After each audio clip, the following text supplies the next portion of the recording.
UKV, let's come together to learn.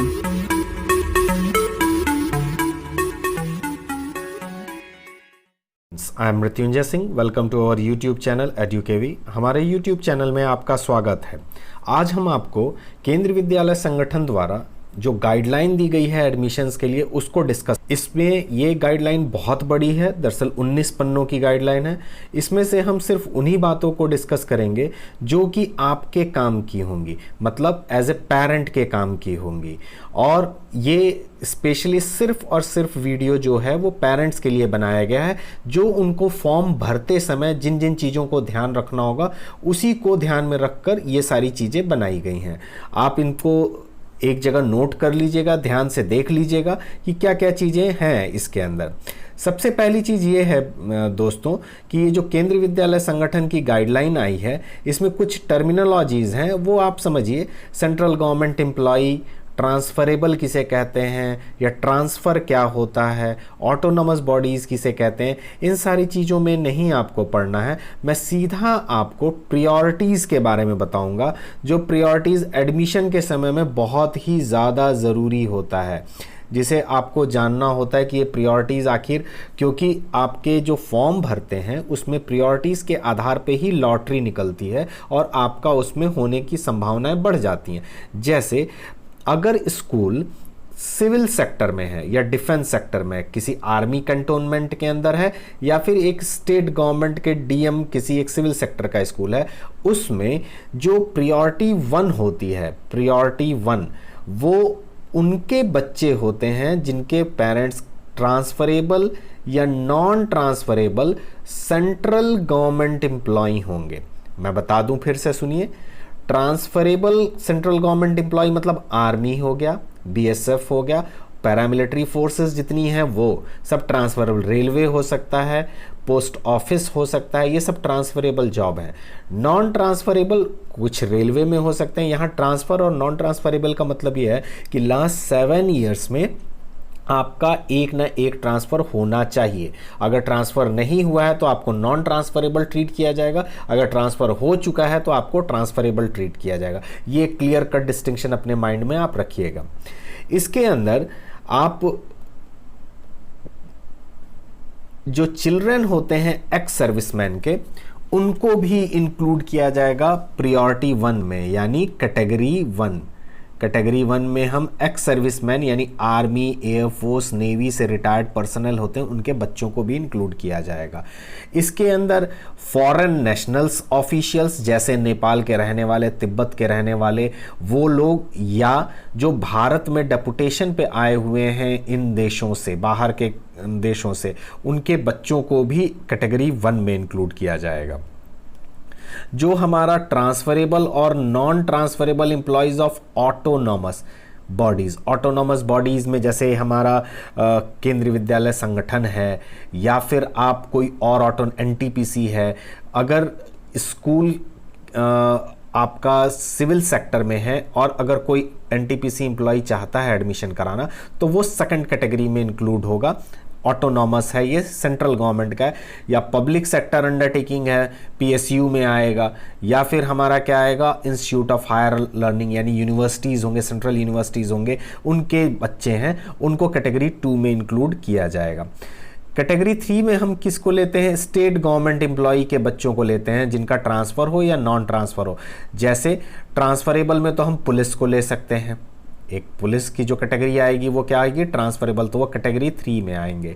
Non transferable में हमारे state government के, अगर मान लीजिए टीचर्स ऐसे जिनका ट्रांसफ़र नहीं हो रहा है, या बाकी कोई डिपार्टमेंट है, वो जो हमारा लोकल डिपार्टमेंट्स हैं, उनको हम कैटेगरी 3 में ले लेंगे।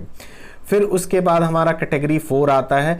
इन कैटेगरी 4 में हम किसको देखते हैं, उन ट्रांसफरेबल और नॉन ट्रांसफरेबल एम्प्लॉयज़ जो कि स्टेट गवर्नमेंट के ऑटोनॉमस है, खाद्य निगम है, बाकी कुछ चीज़ें हैं, उनको लेंगे। या public sector undertakings, state government के पब्लिक सेक्टर अंडरटेकिंग्स हैं, या स्टेट गवर्नमेंट के यूनिवर्सिटीज़ हैं, स्टेट यूनिवर्सिटीज़ हैं, उनके जो एम्प्लॉय होंगे उनके बच्चों को हम कैटेगरी 4 में लेंगे।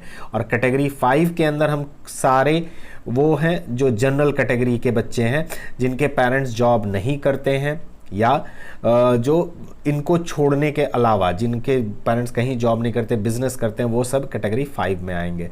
इनमें चिल्ड्रन ऑफ फॉरेन नेशनल्स भी इंक्लूड किए जाएंगे, ठीक है, जो कि अपने काम के कारण या फिर पर्सनल रीजंस के कारण भारत में बसे हुए हैं। और इन फॉरेन नेशनल्स के जो बच्चे हैं वो तभी होंगे जब इंडियन नेशनल का कोई बच्चा वेट लिस्ट में ना हो, यानी सबसे लास्ट में इन फॉरेन नेशनल्स के बच्चों का एडमिशन होगा, ठीक है।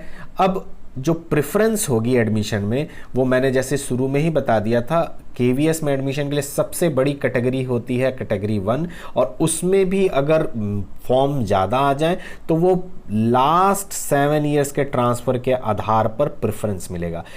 किसी के पेरेंट्स का अगर पिछले 7 सालों में 4 ट्रांसफ़र है तो उनका एडमिशन जल्दी होगा, लास्ट 7 ईयर में 4 ट्रांसफ़र, कंपैरेटिव टू जिनके 2 ट्रांसफर्स होंगे या 3 ट्रांसफर्स होंगे उनकी अपेक्षा, ठीक है। अब केंद्रीय विद्यालय संगठन अगर मान लीजिए पब्लिक सेक्टर अंडरटेकिंग के अंदर है या फिर इंस्टीट्यूट्स ऑफ हायर लर्निंग, जैसे केंद्रीय विद्यालय बीएचयू वो बनारस हिंदू यूनिवर्सिटी के अंदर है तो उसे बोलेंगे इंस्टीट्यूट्स ऑफ हायर लर्निंग या पब्लिक सेक्टर अंडरटेकिंग। अगर मान लीजिए कोई एनटीपीसी के अंदर है, नेशनल थर्मल पावर कॉरपोरेशन के अंदर, तो ये पब्लिक सेक्टर अंडरटेकिंग है, इनके अंदर कोई केंद्रीय विद्यालय हैं तो इनमें जो कैटेगरीज हैं वो थोड़ा सा चेंज हो जाता है, एक एक्स्ट्रा कैटेगरी ऐड हो जाती है।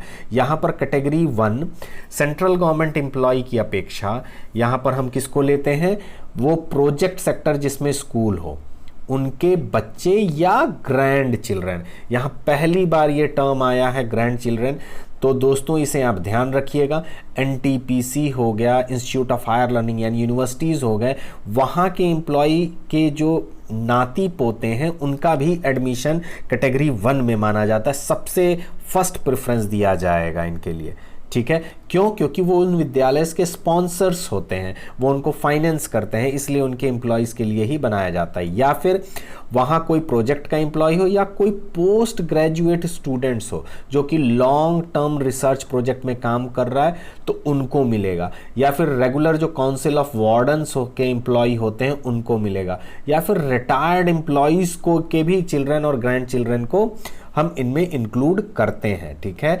यानी जो इन पब्लिक सेक्टर अंडरटेकिंग्स या इंस्टीट्यूट्स ऑफ हायर लर्निंग में ग्रैंड चिल्ड्रन है या चिल्ड्रन हैं रिटायर्ड एम्प्लॉयज़ के, उनको भी प्रेफरेंस दिया जाएगा, ठीक है।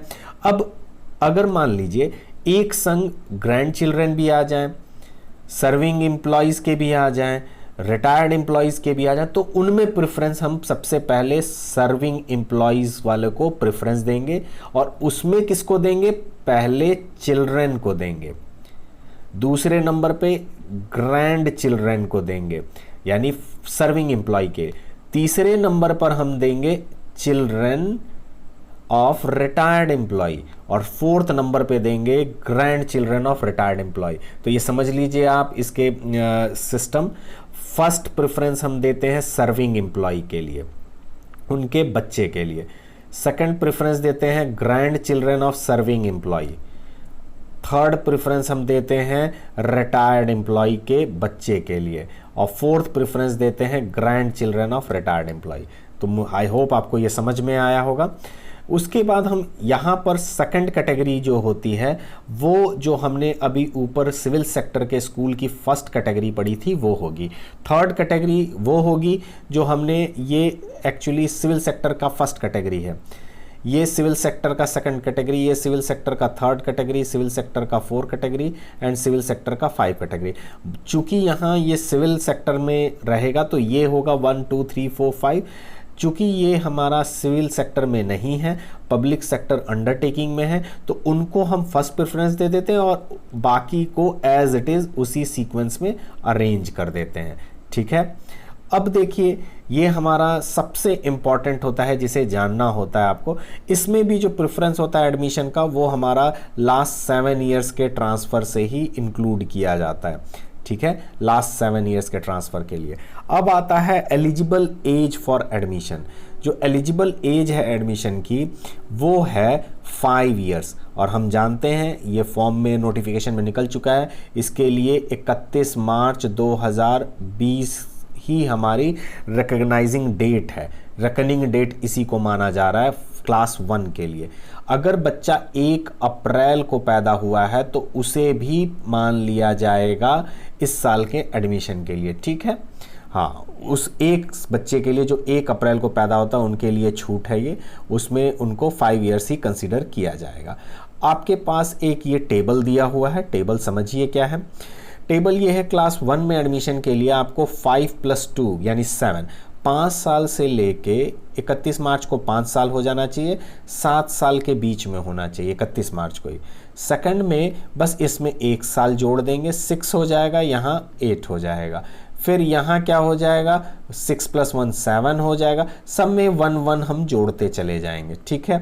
इस तरह से आप ये पूरे, और सबके बीच में 2 ईयर्स का डिफरेंस होता है, तो ये हम निकाल सकते हैं बड़ी आसानी से कि क्या हमारी एज का क्राइटेरिया है इन क्लासेस में एडमिशन्स का। फिर आता है जो मैक्सिमम एज लिमिट होती है, वो हमारा 2 ईयर्स के लिए डिफरेंटली एबल्ड चिल्ड्रन, यानी कोई भी दिव्यांग बच्चा है उसके लिए 2 साल की छूट रहेगी इसके अंदर, ठीक है। आप ये ध्यान रखिए। मैं रिजर्वेशन इन एडमिशन के बारे में बताता हूँ। जो शेड्यूल कास्ट, शेड्यूल ट्राइब और अदर बैकवर्ड क्लासेस की कैटेगरीज हैं, उनका रिजर्वेशन कैसा है, यहाँ आप देख रहे होंगे। ये अदर बैकवर्ड कैटेगरी यानी OBC, ये इस साल इंक्लूड किया गया है, इनको वेटेज दिया जाएगा, इनका रिजर्वेशन रखा गया है क्लास 1 के एडमिशन के लिए। इसमें आप जैसा कि जानते हैं पिछले सालों की तरह 15% सीट्स SC के लिए रिजर्व्ड है, 7% सीट्स ST के लिए रिजर्व है और 27% सीट्स अदर बैकवर्ड क्लासेस के लिए रिजर्व है। OBC NCL मतलब non creamy layer, OBC non creamy layer के लिए हमारा रिजर्व है सारे केंद्रीय विद्यालय में। इसके बाद जो डिफरेंटली एबल्ड चिल्ड्रन होते हैं यानी दिव्यांग जो बच्चे हैं, उनके लिए 3% सीट्स टोटल अवेलेबल सीट्स में हॉरिजेंटली रिजर्व्ड होते हैं। ये RTE एक्ट में भी दिया गया है। ये बच्चे दरअसल RTE में ही इंक्लूड किए जाते हैं, लेकिन फिर भी इनके लिए रिजर्व्ड है 3% सीट्स हॉरिजेंटल। हॉरिजेंटल का मतलब इनका रिजर्वेशन शेड्यूल कास्ट में भी हो सकता है, शेड्यूल ट्राइब में भी हो सकता है, OBC में भी हो सकता है। वो अगर हॉरिजेंटली है तो वो जिस भी कैटेगरी में आते हैं उनमें इनकी 3% सीट्स रिजर्व होंगी ही होंगी।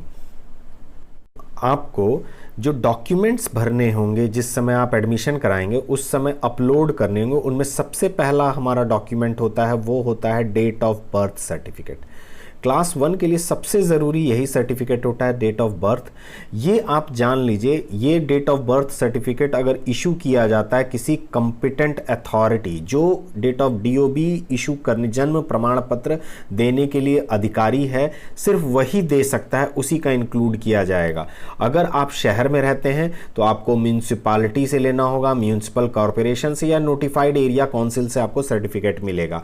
अगर आप गाँव में रहते हैं तो विलेज पंचायत आपको सेक्रेटरी दे सकता है, मिलिट्री हॉस्पिटल दे सकती है, service records of defence personnel, इन सब चीज़ों को आपको माना जाएगा। आप ये याद रखिएगा, इन सबों के लिए एकदम ऐसा है कि आपको डेट ऑफ बर्थ सर्टिफिकेट देना होगा। ओरिजिनल उस समय लाना होगा जब आपको एडमिशन कराया जाएगा और उसका फिर वो आपको लौटा दिया जाएगा। इसके बाद आपको क्लास 8th तक के एडमिशन के लिए TC की बाध्यता नहीं रखी गई है, या तो आप TC दें, अदरवाइज आप एक क्या दे सकते हैं, एक गवर्नमेंट ऑफ इंडिया के द्वारा ये आपको छूट दिया गया है कि आपके एज RTE एक्ट के अनुसार कि आप जितनी एज के होंगे उस एज के अकॉर्डिंग आपका उस क्लास में एडमिशन कर दिया जाएगा। शर्त यह है कि आपको एक एफिडेविट देना होगा कि आपने घर पर गृह शिक्षा प्राप्त की है। उसके बाद हमारा जो ग्रैंड चिल्ड्रन है इनके लिए आपको क्या देना होगा, PSU एम्प्लॉयज़ को प्रूफ देना होगा रिलेशनशिप का चाइल्ड के पेरेंट के संग, ठीक है, कि आपके संग उनके चाइल्ड के पेरेंट का क्या रिलेशनशिप है। और फिर ये क्या होता है, जो ग्रैंड चिल्ड्रन है KVS एम्प्लॉयज़ के, उनको भी प्रूफ देना रहता है। या आपको जो हमारे सर्टिफिकेट होंगे जैसे शेड्यूल कास्ट का, शेड्यूल ट्राइब का, EWS, नॉन क्रीमी, BPL, ये सभी जितने भी सर्टिफिकेट्स हैं कॉम्पिटेंट अथॉरिटी के होने चाहिए, स्टेट गवर्नमेंट के या यूनियन गवर्नमेंट के। उन्हीं से ये माना जाएगा, अदरवाइज नहीं। और सब के सब ये जो सर्टिफिकेट्स इशूड होंगे ये ऐसे होने चाहिए जो कि हमारा ऑनलाइन वेरीफाएबल हो, दैट मीन्स जिनको ऑनलाइन वेरीफाई किया जा सके। ठीक है, आप इसको अपने नाम से भी बना सकते हैं, बच्चे के नाम से बनाइए, अगर नहीं है तो आप अपने नाम का दीजिए, और विद इन 3 मंथ आपको बच्चे के नाम का सर्टिफिकेट भी जमा करना होगा। आपको एक अंडरटेकिंग देनी होगी, अदरवाइज आपका एडमिशन कैंसिल कर दिया जाएगा। फिर आप क्या कर सकते हैं, अगर मान लीजिए आप दिव्यांग बच्चे के लिए आपको सिविल सर्जन और रिहैबिलिटेशन सेंटर से एक पर्टिकुलर फॉर्मेट में हैंडीकैप्ड का, अगर आपका बच्चा हैंडीकैप्ड है तो उस या डिफरेंटली एबल्ड है तो आपको एक सर्टिफिकेट देना होगा, और उसके अंदर आपको बताना होगा कि ये 40% या कितने % इसके अंदर डिसेबिलिटी है। तो आप बिना सर्टिफिकेट के, अगर प्रिंसिपल चाहे तो अगर उस बच्चे के अंदर ऑब्जर्वेबल वो डेफिशिएंसी नज़र आ रही है कि उनके अंदर ये डिफरेंटली एबल्ड हैं, तो उसको वो ग्रांट कर सकते हैं, लेकिन फिर भी वो उनको एडवाइस करेंगे कि वो कॉम्पिटेंट अथॉरिटी से अपने रिलेवेंट सर्टिफिकेट ले लें। उसके बाद हमारा क्या होता है कि अगर कोई यूनिफॉर्म डिफेंस एम्प्लॉयज़ हैं तो वो रिटायरमेंट के अपने दे सकते हैं। इन सबों के अलावा पहला मैंने क्या बोला, डेट ऑफ बर्थ, तो डेट ऑफ बर्थ में इतने सारे बातें आ गई, या फिर आप कोई कंसेशन लेना चाहते हैं तो उसके लिए आ गया। दूसरे नंबर पे आपको प्रूफ ऑफ रेजिडेंस देना होगा, यानी आप कहाँ रहते हैं, ये बहुत ज़रूरी है। और तीसरी चीज़ आपको जो देना होगा, वो जो भी आप कास्ट का सर्टिफिकेट चाह रहे हैं या फिर कोई बेनिफिट लेना चाह रहे हैं उनके लिए देना होगा। और अगर आप नौकरी करते हैं तो आपको सर्विस सर्टिफिकेट सबमिट करना होगा। तो ये मेजर चीज़ें हैं जो आपको फॉर्म के समय सबमिट करना होगा ऑनलाइन। और आपको फॉर्म भरते समय कैटेगरी का विशेष ध्यान देना होगा कि आप किस कैटेगरी के बिलोंग करते हैं। वो SC ST नहीं, कैटेगरी प्रियोरिटी कैटेगरी कहा जाता है कि बच्चे के जो पेरेंट हैं, माता या पिता, वो कहाँ नौकरी करते हैं या क्या काम करते हैं, उसके आधार पर उनकी प्रियोरिटी कैटेगरी डिसाइड की गई है, जो कि मैंने पहले बताया है अभी। तो अब मैं आपको method of admission in class 1 बताने जा रहा हूँ कि किस तरीके से ये दरअसल लॉटरी होगा। सबसे पहले हम जानते हैं कि फर्स्ट प्रियोरिटी दी जाती है RTE को, राइट टू एजुकेशन, जिन्हें हम RTE कहते हैं। इनकी 25% सीट रिज़र्व होती है। अगर 40 बच्चों की क्लास है तो 25% होता है 10 सीट। ये 10 सीट RTE के लिए रिज़र्व हो जाएंगी। ठीक है, उसके बाद देखिए नेक्स्ट जो हमारा होगा वो होगा 50% SC के लिए, 7.5% ST कैंडिडेट्स के लिए, 27% ये पहली बार चेंज किया गया है OBC के लिए किया जाएगा, या इन्हें OBC NCL कहते हैं, नॉन क्रीमी लेयर कहते हैं। जब एडमिशन हो जाएगा RTE एक्ट वालों का, या फिर जब लॉटरी हो जाएगी, उसके बाद DA का निकालते हैं, यानी डिफरेंटली एबल्ड स्टूडेंट्स की लॉटरी की जाएगी, और वो कैटेगरी 1 के होंगे, उनको लिया जाएगा। फिर उसके बाद SC ST OBC NCL उसी में कैटेगरी 1 में लिया जा सकता है, उनको पहले प्रेफरेंस देंगे। Similarly after admission to category 1, category 2 जिनके अंदर SC ST OBC और कैटेगरी 3 प्रोजेक्ट और हाई वो जो इंस्टीट्यूट ऑफ हायर लर्निंग है उनके केस में, तो इस तरीके से हम कैटेगरी वाइज निकालते जाएंगे, और उसमें भी SC ST OBC का हम जो लॉटरी है वो करते जाएंगे। अगर इसमें कोई शॉर्ट फॉल आ जाती है और अभी भी SC ST OBC के बच्चों की जितनी रिजर्वेशन होनी चाहिए उतनी सीट रिजर्व नहीं हो पाई, तब हम क्या करेंगे, प्रायोरिटी कैटेगरी 1 और 2 के द्वारा, तो और हम फिर नीचे आएंगे और देखेंगे इसके अंदर कि जितने भी हमारे अप्रूव्ड क्लास स्ट्रेंथ है उतना एडमिशन होना चाहिए।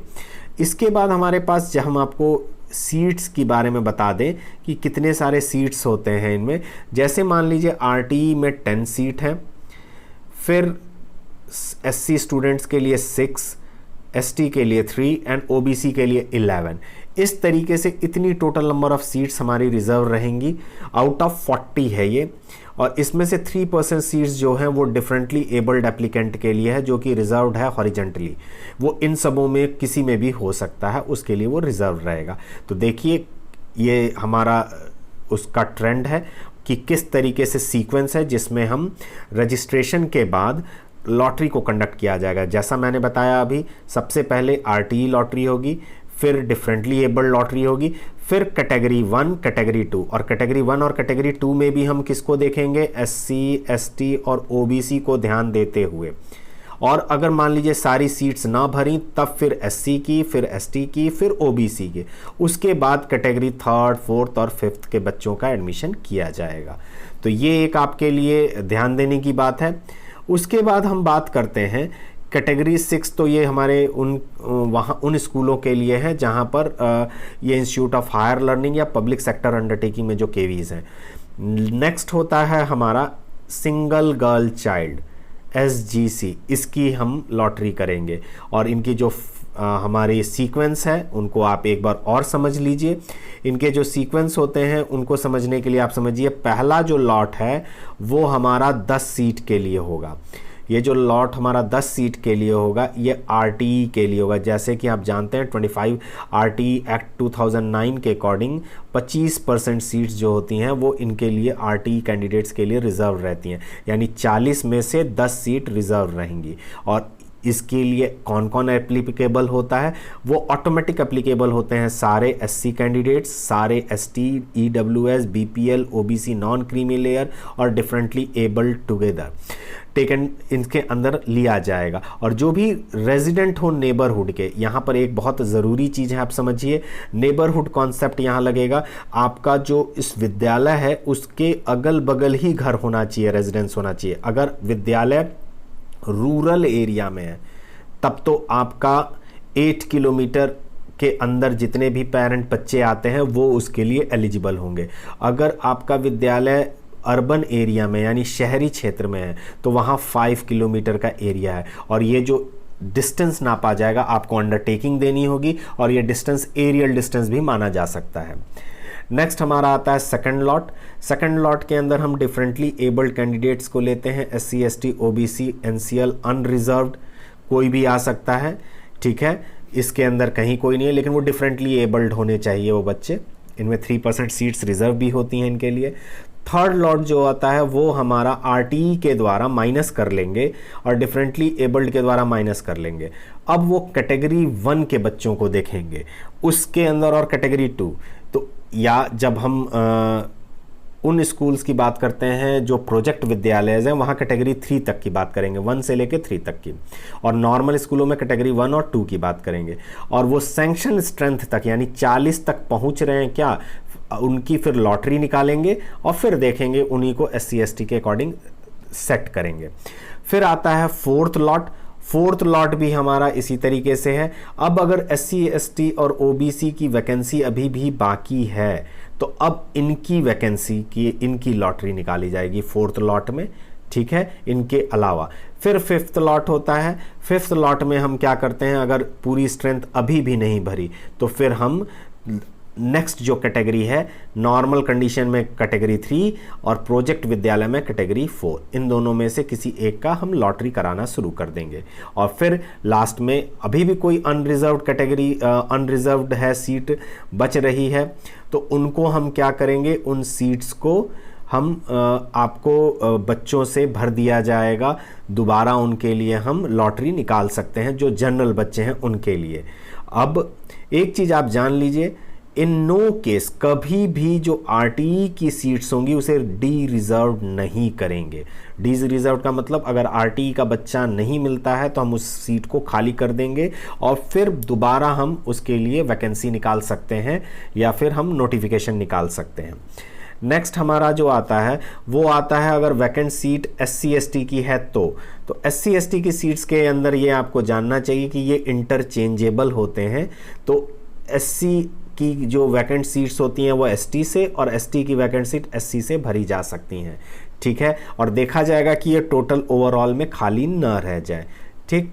यहाँ पर आप एक चीज़ समझिए, इसको एक बहुत बेहतरीन एग्जाम्पल से समझाया हुआ है कि अगर मान लीजिए 9 टोटल सीट्स हैं SC और ST की भर चुकी हैं और हम जानते हैं 6+3 होना चाहिए, लेकिन SC के 8 स्टूडेंट आ गए हैं, ST के 1 स्टूडेंट हैं, तो कोई दिक्कत नहीं है, वो ओवरऑल उनकी कैटेगरी पूरी होनी चाहिए। तो अब नए ST बच्चे का एडमिशन नहीं होगा। नेक्स्ट हमारा क्या है, OBC के लिए भी यही कह रहा है, क्या कहते हैं, in the case these 2 seats of ST will not be given to SC as already 9 seats, ठीक है। Clarification, OBC seats can not be interchanged with SC और ST और RTE, यानी OBC की सीट किसी को नहीं दिया जाएगा। अगर OBC की सीट वैकेंट है सैंक्शनड स्ट्रेंथ के अंदर, ठीक है, पैरा जैसा ऊपर बताया हुआ है, तो वो हमारा वेट लिस्ट स्टूडेंट से भर दिया जाएगा, प्रायोरिटी कैटेगरीज से, ठीक है। इसमें कोई कैटेगरी नहीं देखी जाएगी, सिर्फ प्रायोरिटी कैटेगरी देखी जाएगी, यानी फादर की सर्विस कंडीशन देख के उसके अकॉर्डिंग से भर दिया जाएगा। इस तरीके से आप समझिए जो हमारा डेफिनीशन है या एलिजिबिलिटी क्राइटेरिया है OBC का या BPL का या नॉन क्रीमी लेयर का, वीकर सेक्शन का, डिसएडवांटेज ग्रुप का, ये गवर्नमेंट ऑफ इंडिया डिसाइड करेगी और वो स्टेट गवर्नमेंट के अकॉर्डिंग आपको ऐसा करना होगा। और क्लास 1 में कोई एडमिशन टेस्ट नहीं होगा, ये आप जानते हैं, सुप्रीम कोर्ट का डायरेक्शन है, इसके अंदर ऐसा कुछ नहीं हो सकता। अब मैं आपको एडमिशन इन क्लास 11th के बारे में बताने जा रहा हूं। अगर केवी के बच्चे हैं तो उनमें साइंस, कॉमर्स, ह्यूमैनिटीज़ जो भी होगा वो इस आधार पर डिसाइड किया जाएगा कि उन्होंने क्लास 10th में कितने मार्क्स गेन किए। बाकी उसके लिए जो मिनिमम एलिजिबिलिटी है वो फिक्स कर दिया है KVS ने, 60% मार्क्स होने चाहिए एग्रीगेट आपके साइंस स्ट्रीम में आने के लिए, एडमिशन लेने के लिए। कॉमर्स के लिए 55% है और ह्यूमैनिटीज़ के लिए केवी के बच्चों के लिए क्या होगा, जो भी पास होंगे उनको ह्यूमैनिटीज़ दे दिया जाएगा। अगर मान लीजिए आपके जो सीट्स हैं वैकेंट रह जाती हैं क्लास 11th में अपने स्कूल के बच्चों का एडमिशन लेने के बाद, तो भी आपको यही मिनिमम एलिजिबिलिटी अपनानी होगी, सेम क्राइटेरिया होगी, ठीक है।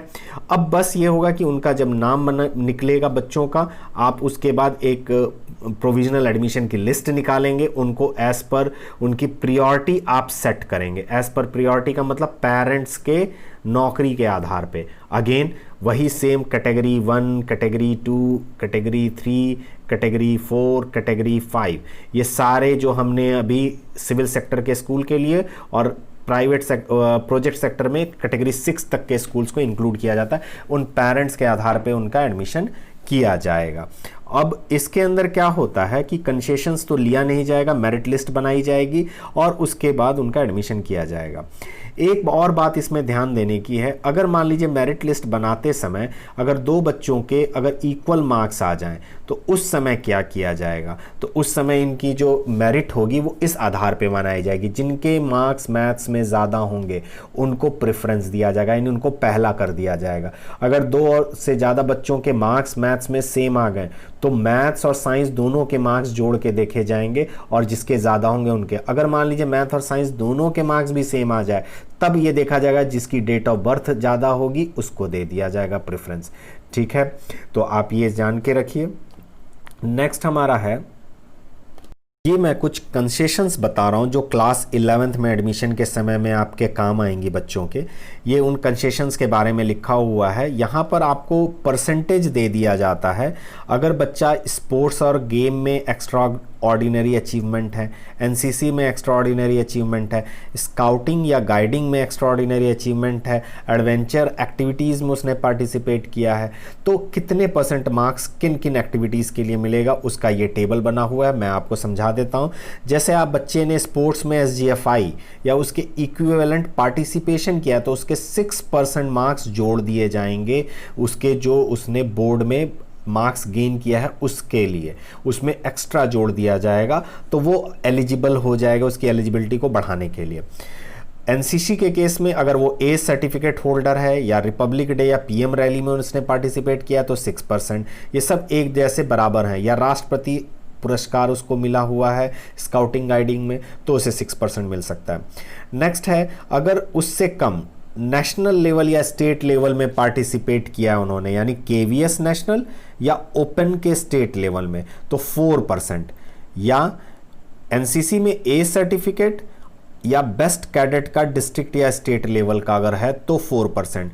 स्काउटिंग में राज्य पुरस्कार अवार्ड लिया हो, 7 प्रोफिशिएंसी बैच उसको मिली हो, तो वो 4% उनको कंसेशन मिलता है।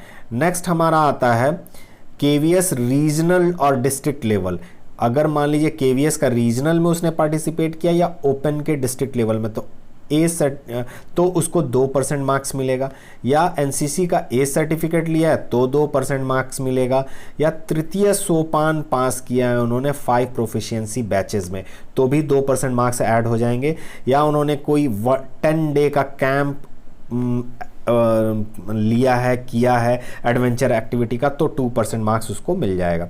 इसके बाद में एक बहुत ही ज़रूरी चीज़ जो मैं आपको बताना चाहता हूँ, क्लास 11th के एडमिशन के लिए ये 2 बातें हैं। पहली कि उसमें SC, ST, OBC, दिव्यांग सबको अपग्रेड कर दिया जाएगा 4% से, और तब उनका हमारा मेरिट निकाली जाएगी एडमिशन लिस्ट की। ठीक है, इसमें ध्यान रखिएगा जो मैक्सिमम कंसेशन है sports, games, NCC, scout guide, adventure, वो 6% से ज़्यादा नहीं होना चाहिए एग्रीगेट में। ठीक है, यानी अगर 2 में है तो उनको जोड़ के भी हम 6% बना लेंगे।